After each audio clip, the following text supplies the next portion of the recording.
Power Rangers Turbo, the first time the franchise collapsed. And it's not a factor of one problem, it was a storm of mistakes. PR was losing steam starting with Season 3, that's why they had that big relaunch with Zeo. The next issue was the cast. PR is far more internally connected than Sentai. The Zordon era especially transferred characters for years, but after so many seasons, you really couldn't do plots with them. Their stories were basically complete.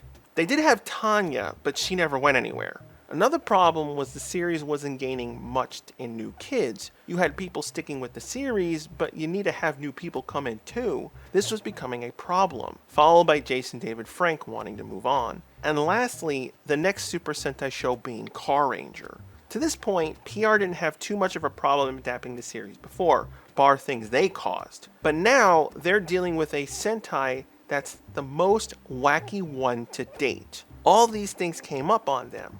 What do you do? Nothing. There was too many problems to pull this off. Instead of just replacing JDF, the production decided to clear everyone, even though Bosch and the others wanted to stay. Because of this, Rita and Zed coming back was scrapped and ignored. Tommy and the others would remain active for the first half of the season until they were ready to bring in the next cast. This decision made everything 10 times worse. Because everyone's leaving, there's no reason to write episodes focusing on their characters, so they end up making very generic stories. To try to give the show a boost, they opened the new series with a movie, this time in continuity. Even that added problems. While the story sets things up okay, there's cut material that was intended to be filmed to explain why the Rangers go from the Zeo powers to the Turbo powers, but the Zeo powers just vanish. Now, Turbo's movie acts as the show's pilot, introducing us to all the villains and heroes, plus the his character departure, Rocky breaking his leg. I remember watching this all happen. I was confused and angry, where I wasn't even watching. The only thing I paid attention to was the Zord fight. Power Rangers Turbo is based off Sentai's 20th season Gekiso Sentai Carranger. A few things were taken from Carranger and used in the movie, specifically Larigo and Justin. Super Sentai does all kinds of stories, plot lines, and characters, so Carranger isn't something that's really new for them, but for someone watching Sentai for the first time, especially sticking to only the PR adapted seasons, you are in for a crazy ride. After O-Ranger with its hectic bounce between serious and funny, Sentai went to bare basics, creating a very simplistic season. Simple doesn't mean bad, but the linchpin with Carranger is its comedy. The show was made as a parody to one of the previous Sentai seasons, also acting like PSA the series, making fun of all the tropes they do. Now, Power Rangers isn't foreign to being funny. Bulk and Skull exist, but what makes the season ridiculous is the extremes. You have the Carrangers. They're a team of mechanics, designers, and testers for the small car shop Pegasus, who got pushed into becoming superheroes by the alien Dapu with his car magic, followed by Signalman, the most over-the-top cheesy police officer protecting Earth with traffic safety. Then you have the bad guys, the most raunchiest group. The Bozok are basically a space biker gang blowing up planet after planet. Their base is a saloon, guys are getting drunk everywhere, they grow monsters by eating Japanese food. You have Zanetti, who acts as a dumb Jessica Rabbit, Dynamo trying to get up her skirt every episode. Two extremes that Power Rangers cannot do. You can understand why Turbo ended up so maligned by fans. PR ended up having to lean into this crazy nonsense. They couldn't change the Rangers, so all they had to work with was Divatox. Turbo kept everyone that wasn't a non-human character and made all the villains much more dumb, to where they made a new head for Elgar. So if you look when they use the Moldus footage, his head is thinner and angry. Divatox is Turbo's creation, replacing Zanetti.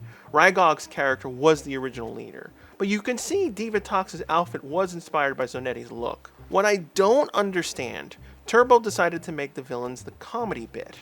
But they ended up not using the original minions, the Wumpers, till later when they introduced Divatox's brother, replacing them with the Piranatrons. I thought the point was to be more funny, but the minions are less funny now. I think they just didn't know how far they should go. Since we still had the previous team, they didn't use any of the characteristics from the Carranger cast. So there's some moments here and there they're not in character when using footage. I guess I have to mention Justin. The character was created to help bring in new kids. They thought, See a young kid become a ranger, I want to watch this. The logic isn't bad. Ko 3 years before was done in Die Ranger fine, but Justin was no Ko. Justin did take one element from Naoki. He was the team's main designer. He was smart, so Justin became a prodigy, mainly to explain why a 13-year-old was in high school with the rest of the team. But nothing worked right. It starts with the audience resenting that he stole the Ranger powers from Rocky. It was already bad enough Rocky got so little to do since season 2. Now he gets kicked off the show by a broken leg? What is up with PR and bad departures? And with Justin being a kid, all the episodes that Naoki starred in are mostly useless. PR tends to be bad, filling in cut Sentai footage. It's what causes Blue Centurion to pop in episodes for Zord battles only. But what pushed Justin over the edge was him becoming a know-it-all. First, he's the center of attention. I know he's a new character, and I always say, focus on the new character, but the writers know the other 4 are going to leave the series. Instead of getting that prioritized, we get Justin this, Justin that, to the point they forget he's a kid and starts giving dating advice. The first half of Turbo is so hard to get through. It was the deciding factor on me abandoning PR. It's funny, the character they created to try to bring in kids got me to quit. Justin wasn't the whole reason, the other part was Elgar. We've had some stupid guys like Rito and Goldar. Making Elgar this stupid, I wanted to shoot him. All he did was interrupt every scene. You already had Divatox being obnoxious. Then you put him and her together, total disaster. So much of Carranger's footage had to be changed around. A lot of the gear was introduced differently, so some things come out of nowhere or were brought into the series really early. Take the Turbo Megazord. They know how to use it in the film, but they use Carranger's footage where they're learning how to use it. I don't get what happened here. Another big change was the Turbo Navigator. They came up with these bomb plots. I guess it was cheap to film since they filmed all new monster footage for nearly every monster, but introduced us to the Navigator over 20 episodes earlier. The first time it was revealed in Carranger was when you see Cat use the blaster combo mode. For the new Turbo Morpher, they did some weird changes to it.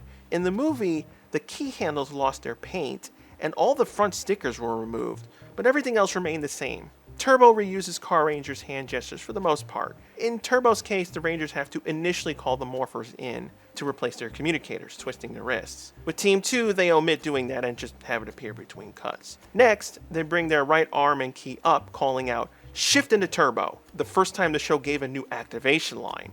The arms go forward, followed by a right twist and left twist. The hand gestures are supposed to resemble you turning a steering wheel. Next, the right arm crosses behind the Turbo Morpher. Then they insert the key. Team 2 changed the end with inserting and turning the key. Carranger's henshin was slightly different. They first take their keys out, pressing the gold button to extend them. The Excel changer would appear on their arm between cuts. They would move their arms forward, calling out Gekiso, then doing the same gestures, ending with them saying Excel changer, inserting the key and turning. Carranger suits are called Chromagic suits. It's a play on word combining Kruma, the Japanese word for car, and magic. Their primary sidearm is the Auto Blaster, another time PR kept the original name. Its power-up mode is the Auto Punisher. Their second sidearm is the Viblade. For their main weapons from the Turbo Ram, I prefer the Carranger names, since Turbo like to just use their Zord names for their equipment, while each of the weapons are named based where they're on the vehicle. Blue Centurion Synergizer was named similar to the Signalizer, with its alternate mode being changed from gun to blaster. Also of note, the voice recording feature in the toy did exist in show. Turbo cut it from the footage. That also includes Signalman's signal whistle. It was mainly used to summon Sirender and force cars from moving, but in some shots you can still see it in Turbo. This forced its removal from the Deluxe Robo Racer toy. The turbine laser was called the Giga Booster. Blue's Centurion Cycle was the Police Speeder. Along with the Turbo carts, they recycled the naming the O-Ranger bikes got. Turbo mostly ignored the carts due to them having the Carranger label, but 4 out of the 5 speeders had weapons built in. Red's is Speeder Gun, green Speeder Missile, yellow Speeder Cutters, and pink Speeder Radar. And last on the vehicle side, Lightning Cruiser and Storm Blaster were called Pegasus Thunder, being named after the Carranger's workshop, and Naoki's Dragon Cruiser. Moving to the Zords. Sentai is usually better at giving their stuff good names, but with RV Robo, their individual cars were just named after their colors. RV Robo Sword was called the RV Sword, and its shield the Radial Shield. For Blue Centurion's Robo Racer, it's called Sirender. One of Signalman's motto was, he asked for the monsters to surrender. Sirender, surrender. Turbo never bothered naming its gear and weapons. His handcuffs are called Wapagun, which Deca Ranger continued the naming convention with their handcuffs, the rest of his gear being the Siren Daggers, Shield, and Vulcan. Now with the Rescue Megazord, Carranger gave them proper names. VRV Robo stands for Victory Ranger Vehicle. Lightning Fire Tamer is V-Fire, Siren Blaster, V-Police, Thunder Loader, V-Dump, Star Racer, don't know why they called it a racer, V-Dozer. Lastly, Wind Rescue, V-Rescue. The twin laser pistols are called the V-Guns. Their high stance mode is called Fighter Mode. I always wondered if Imperial Dramon's fighter form was referencing this. And the secondary combo, Rescue Turbo Megazord, is called the Cosa Robo, Intersection Robo. And finally, we have Attilatron, originally called the Vic Trailer with its two sidearms, the V Bazooka and V Vulcan. Both RV and VRV cars can be stored in Vic Trailer.